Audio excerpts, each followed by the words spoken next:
There are now almost 14,000 confirmed cases with more than 600 deaths.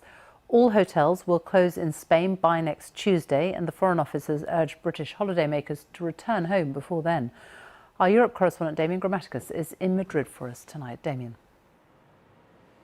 Sophie, I'm talking to you from the very heart of Madrid. The city has about half of all Spain's cases, and this is the point, the axis at which the city's two biggest avenues cross. And look, you could practically walk down them now. Now here they are starting to requisition hotels. The first one here in Madrid will be taken over tomorrow by the government to be used for hospital patients so they can recover. But what's really concerning the authorities, their nightmare scenario, is that the virus has found its way into care homes here, where some of the most at-risk populations can be found, as we saw when we visited one of the worst hit homes here in Madrid today. Inside this Madrid care home are 120 elderly, frail residents, and also now the virus. In just a week, it's taken a terrible toll here. Every day, hearse is called each time another resident has succumbed. From his home right across the street, Miguel Campos says he's watched the vans come and go. 17 of them now.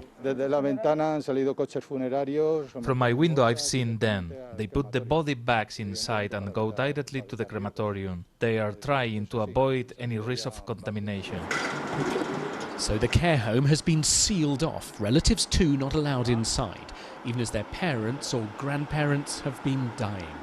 What's happening now in Spain is the scenario many fear, COVID-19 spreading among the most vulnerable. Today we watched as Carlos Fuentes tried to get in to see his mother.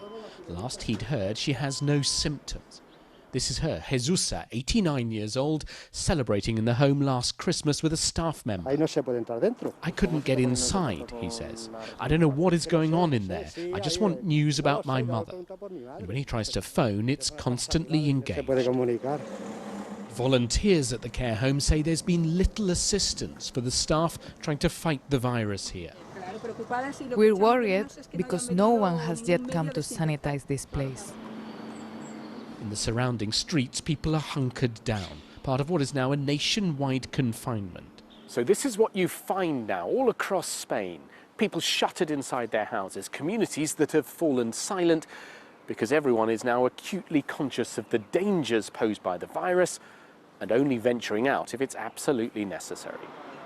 Spain only imposed these measures from last weekend, but given the virus's incubation period can be up to 2 weeks, cases continue to rise fast.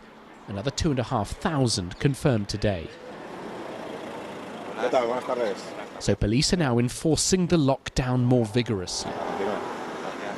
In Madrid, they've begun handing out fines to people who are outside without a valid reason. It all means a strange quiet has fallen over the Spanish capital, a city stilled by the outbreak here. Damien Grammaticus, BBC News, Madrid. Well, Italy is still the hardest hit country in Europe with more than 35,000 cases. The death toll has also surged again in the last 24 hours by 475. Almost 3,000 people have died there. In Germany, there have been over 12,000 cases and 28 deaths. And tonight, Chancellor Angela Merkel has given an unprecedented televised address describing the virus as the country's greatest challenge since the Second World War. In a moment, we'll speak to Jenny Hill in Berlin, but first let's speak to Mark Loan in Rome. And another terrible day for Italy with this record rise in the number of people who've died in just 24 hours. Yeah, Sophie, today's figures take the number of deaths here just below that of China, the worst hit country, and likely to overtake it tomorrow. But the real total may be even higher because in some nursing homes, virus-related deaths are not being recorded because the sick there are not being tested. Now, in terms of the number of cases, well, that is rising by about 13% now every day compared to 23% a week ago. So the rate is slowing, but there is an urgent need to flatten the curve to help ease the pressure on hospitals. The worst hit area remains by far the north, where in some small towns, mortuaries are being used to store coffins and crematoria are working 24 hours a day. Now, in terms of the restrictions across the country, Italians are, on the whole, still abiding by them, but the government is considering whether to extend them even further, banning all outdoor activities, including, for example, going for a run or riding a bicycle. One final thought, Sophie. You see those pictures and videos of British supermarket aisles virtually empty. That is simply not happening here in Italy. There is virtually no panic buying, despite the fact that Italy's outbreak is far more advanced at the moment than that of Britain. Italians are numb with shock, but they are behaving generally remarkably calmly. And Jenny Hill in Berlin. I mean, Angela Merkel today giving this extraordinary address to the nation, impressing on people that they really must take this virus very seriously. Yes, Angela Merkel said that the outbreak posed the greatest challenge to German society since World War II. Now, she addresses the nation every New Year's Eve, but not once, not in 15 years of leadership, has she ever given a televised statement like this one, urging Germans to take this seriously and to abide by the restrictions which currently limit so much of daily life here.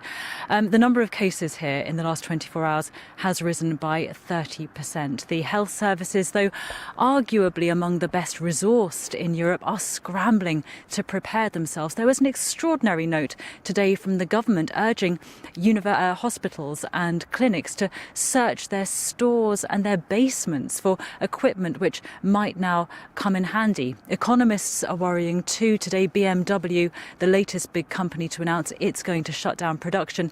There are predictions that the economy of this, Europe's powerhouse, could shrink by as much as 5%. Angela Merkel today said that the restrictions here in Germany have not been imposed lightly, but many fear the government will yet have to go even further. And even as Mrs. Merkel was urging her citizens to keep their distance from one another to try and save lives, it emerged that people living in a small town in Bavaria have now found that they have had a lockdown imposed on them. They've been confined to their homes. Jenny Hill in Berlin and Mark Lone in Rome. Thank you both. President Trump says the United States and Canada have agreed to close their border to non-essential traffic as all 50 American states registered cases of coronavirus for the first time. Mr. Trump also said that he was sending a U.S. Navy hospital ship to New York, the city worst hit by the outbreak. Our North America correspondent Nick Bryant reports. In New York right now, the rush hour is no more. Companies have been ordered to keep at least half of their employees at home. A city known for its infectious energy, a city that likes to boast it never even has to sleep, is experiencing a form of enforced hibernation. It's now ringed with drive-through test centers, as America's largest conurbation has also become the home to the country's largest coronavirus outbreak. And this hospital ship will soon be setting sail for New York Harbor. As the city's medical facilities are overwhelmed in the coming weeks, it will desperately need extra beds. Today, Donald Trump described himself as a wartime president. Thank you very much. And continued to label COVID-19 as the Chinese virus, something he's been forced to defend. Why do you keep using this? Because it comes from China. Racist. It's not racist at all, no, not at all. It comes from China. That's why. It comes from China. I want to be accurate. The virus is paralyzing the American economy. This was Wall Street tonight. And as part of a mammoth $1 trillion stimulus package, the US government wants to give immediate cash payments to all Americans to help them through the crisis. The Trump administration has warned Congress that unemployment could reach 20% if it fails to act quickly. That's almost double what it was during the Great Recession that started in 2008, and approaching the figure from the depths of the Great Depression in the 1930s. At the 9/11 memorial, there are no fresh flowers anymore. This sacred place, inscribed with the names of those who lost their lives on September the 11th, has also been sequestered. This has fast become a global convulsion that looks like being even more consequential. Another 21st century crisis that separates the past and the future into the before and the after.